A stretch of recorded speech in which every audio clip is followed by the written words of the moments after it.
धेरै पटक एकैछिनमा उज्यालो हुन्छ अलिअलि अँध्यारो हुन्छ। यहाँ बुटोलमा यस्तो भएको धेरैचोटि भइसक्यो।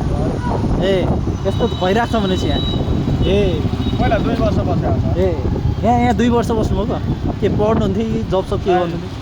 पहिला होटेल गर्थेँ तल कालीगढामा। ए के सन्देश दिन चाहनुहुन्छ अहिले? ए यो यस्तो मौसममा यो अवस्थामा तपाईँ के भन्न चाहनुहुन्छ यहाँको अब जो बुटोलवासीलाई? आफू चाहिँ सुरक्षित रहनु होला, बाहिर ननिस्कनु होला होइन। मौसम खराबी छ। हजुर सबैजना सचेत रहनु होला। आफैमा सबैजना बुझ्ने हुनुहुन्छ। हजुर ओके थ्याङ्क यू धन्यवाद। ओके ल ठिक छ ल। हाम्रो दाजुले चाहिँ के अब बुटोलवासीलाई केही सन्देश दिएर जानुभयो।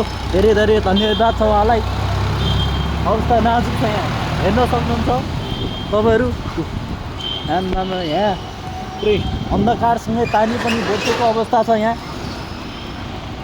गाह्रो छ कसैले गाह्रो साह्रोमा परेमा यहाँ यसो भन्न सक्नुहुन्छ। यहाँ दिदीबहिनीहरू हिजो पारामा आउनु भएको छ। हो गाह्रो छ भागम भएको अवस्था छ। गुड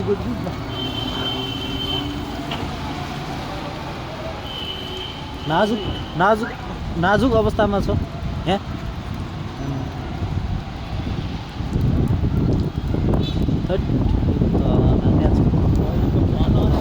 अहिले त झन् बिजुली पनि अँध्यारो सँगसँगै बिजुली पनि चम्किरहेको अवस्था छ। साना नानी बाबुहरूलाई आफ्नो नानी बाबु हाम्रो कमल सर रिपोर्टरमा कमल सर हुनुहुन्छ। यहाँ कमल सरको अनुरोध कसैलाई गाह्रो साह्रो परेको गाह्रो छ भागम भएको अवस्था नै छ यहाँ। साथ यहाँ हाम्रो दाजुभाइहरू दिदीबहिनीहरू सब भागम भएको अवस्था नै छ। अब के गर्नु अब ड्याङ ठुल्ठुलको अवस्था छ।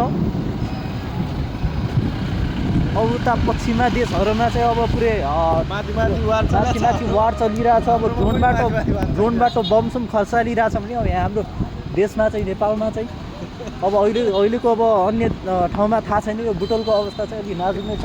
पुरै बिजुली चम्केर पुरै मिसाइल खस्या चट्याङ परेको थियो। त्यो पुरै नचुक्यो पश्चिमा देशतिरको त्यो बमसुन चाहिँ यता हल्का छिटेर अलिकति के झिल्काहरू पर्ने यता आएको थियो अनुमान लगाउन सकिन्छ। यहाँ अन्धकारसँगै पुरै हावाहुरी प्लस यहाँ पानी नै परिरहेको अवस्था छ। यहाँ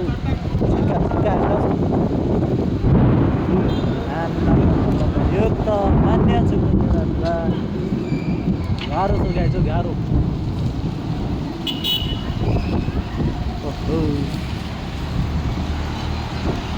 दिउँसै रात भएको अवस्था छ गाइजो।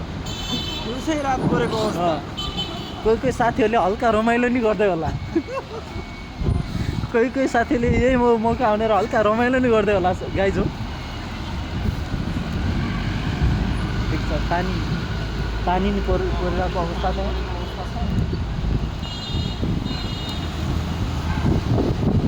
ल त्यो हावामा के पुरै उस्तो छाता ओढ्या होला।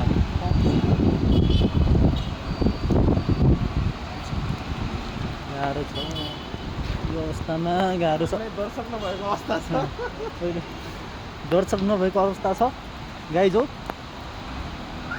यो भिडियोलाई चाहिँ सक्दो सेयर लाइक कमेन्ट गरिदिनु होला। म एकैछिनमा पोस्ट गर्नेछु। अहिले खतरा पानी परेको अवस्था छ। अब लगभग पानी बढ्छ कि पानी पर्न थालिछ। अब अलिअलि उज्यालो होला जस्तो गरेको छ गाइजो।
अहिले स्कुलको बच्चाहरूलाई नि स्कुलले छोडेको अवस्था छ गाइज हो।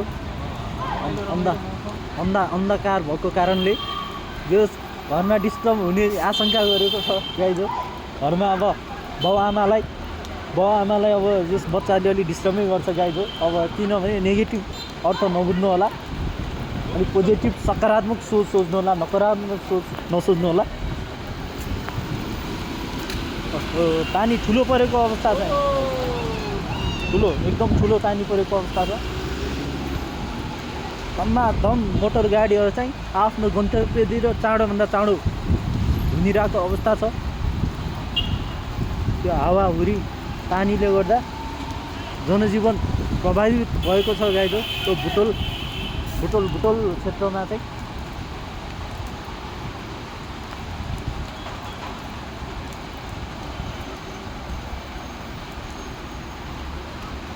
कृपया आफ्नो ठाउँमा सुरक्षित भएर बस्नुहोला।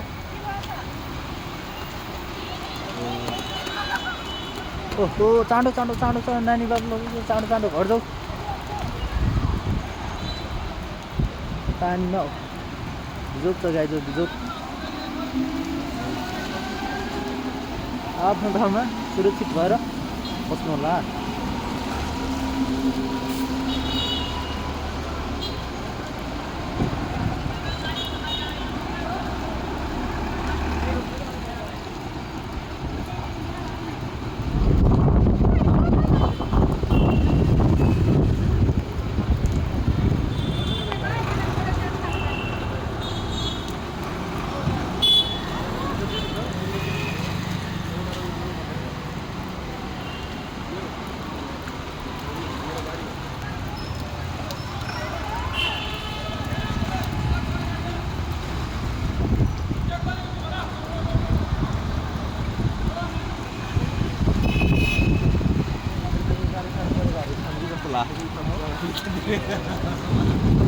जस्तो छ यार।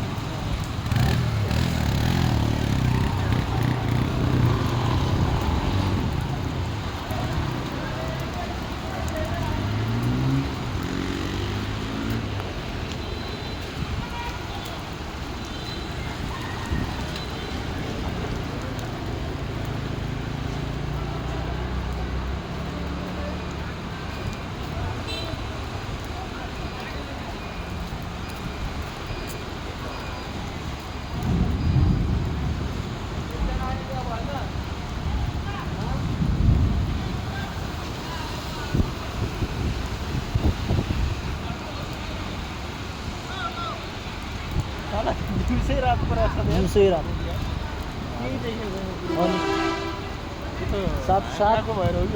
सात 7:30 बजे जस्तो भएको छ।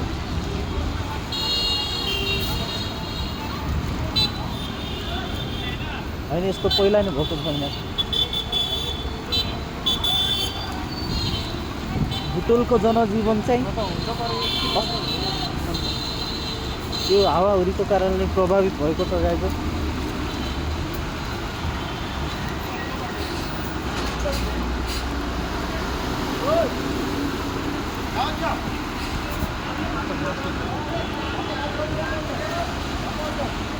काट्छ